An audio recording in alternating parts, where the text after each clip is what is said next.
I am Chris Walton. I'm a hypnotherapist and meditation teacher. I'm Dan Keneally. I'm a meditation teacher. Welcome to EXP. Chris, what have we got today? So today we are looking at relaxation and how it corresponds to meditation, something that we're both pretty keen on. So I'll start with the big thing for me was relaxation was really powerful for me to get me. Learning relaxation really helped me to get into my mindfulness, my meditation practice much more deeply. And I think it's because my nervous system was just activated a lot. And I was up in the head, and by relaxing, part of the relaxation was coming into my body, learning to come into my body. And yeah, it really helped my meditation.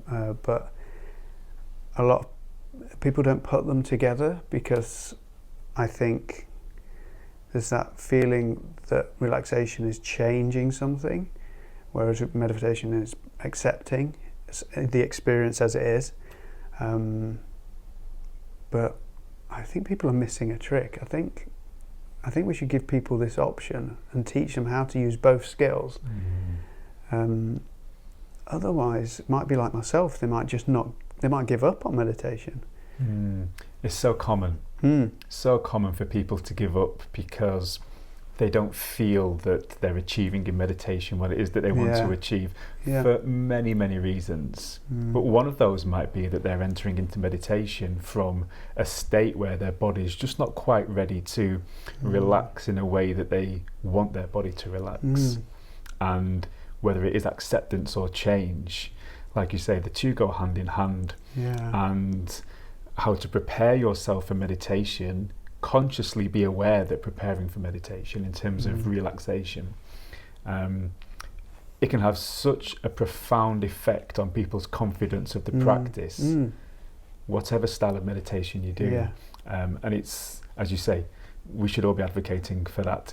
Did you practice relaxation before meditation, or did you learn the two together? Like, what was your order of learning? So I learned meditation before, then I did my hypnotherapy course, and a big emphasis on hypnotherapy, well, the style I did is relaxation, how to get people relaxed, like physically the muscles relaxing, the mind relaxing, was a huge part of it.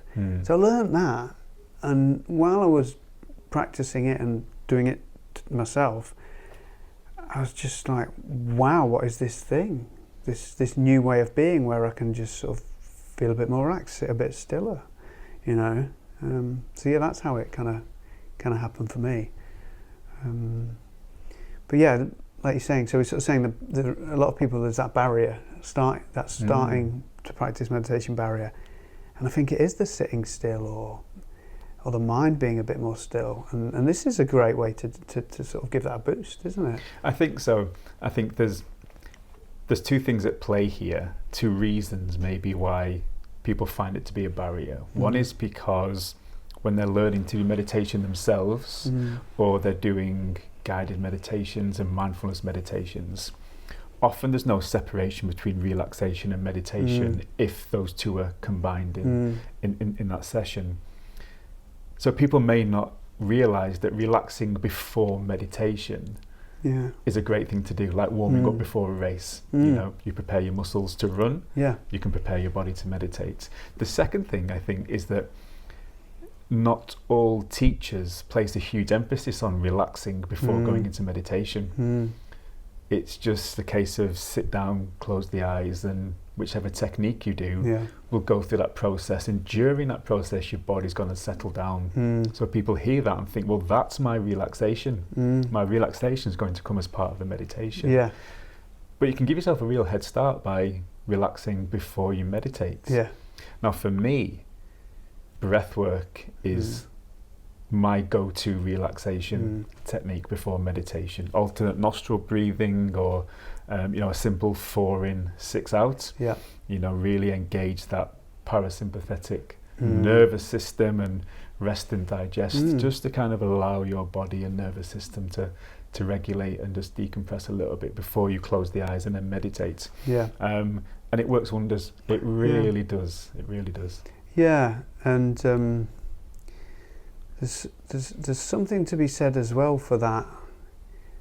There is a kind of compassion or kindness to yourself to work with the nervous system in that way.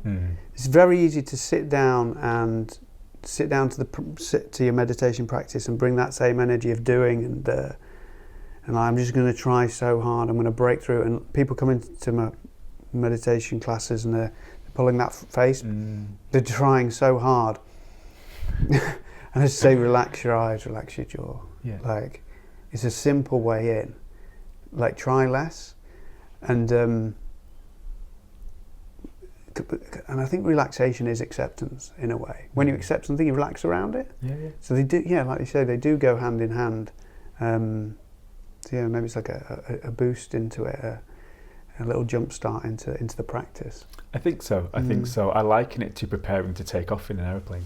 Yeah. Okay. There's a pre-flight check-in routine ritual, that we go through before we actually take flight. Yeah. And if taking flight is the sitting, closing the eyes and meditating, we have to board the plane and find our seat and get comfortable, and there's a preparation before we fly. And it's the same in meditation. There should be a preparation before we take off into meditation. Not always, because sometimes you can have a really nice experience or get the benefits if you just sit down and meditate and then afterwards you're good to go. But I think particularly with people who maybe have stress, anxiety, agitation, any kind of excitement in the body can spike the nervous system in ways that makes it counterproductive just to sit and go straight into meditation. So I think big emphasis should be placed on relaxation before and also after meditation.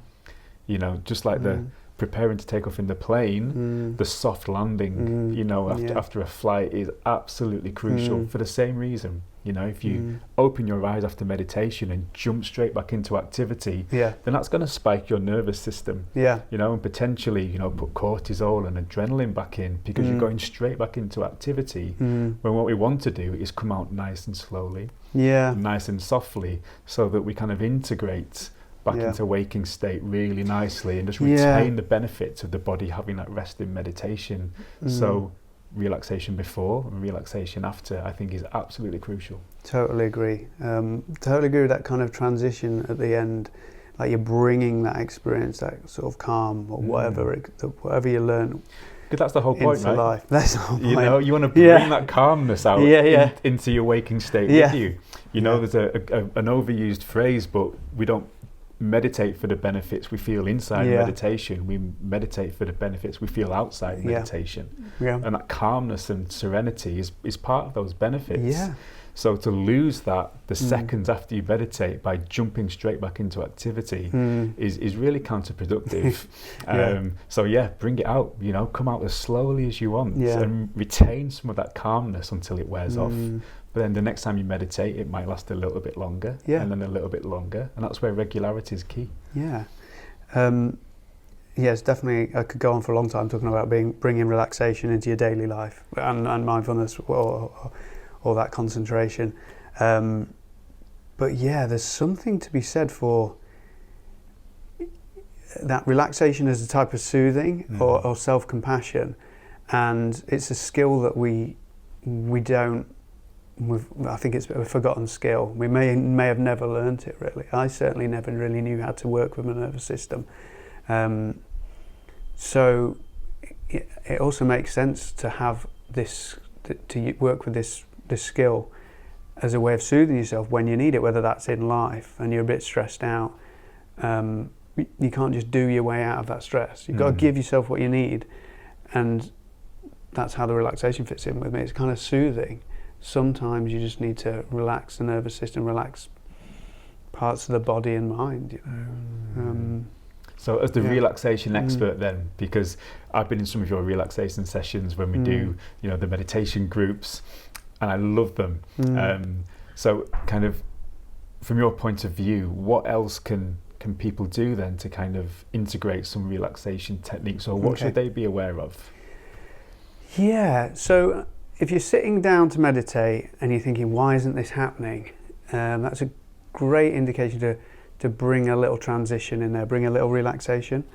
So when you sit down to meditate, I would work with the breath. Learn how to do the most relaxing breath for you. There's a breathwork teacher who says, take the most luxurious breath you can think of. And it's just a nice way of putting that. It's a gift to yourself in that present moment. You know, take the best breath that works for you and figure what that works out. It's probably going to be a deeper breath and giving it sound. So even just breathing into the belly and giving the inhale the sound. That drawing in sound, that freshness, filling up to the top of the head. And then the exhale, a kind of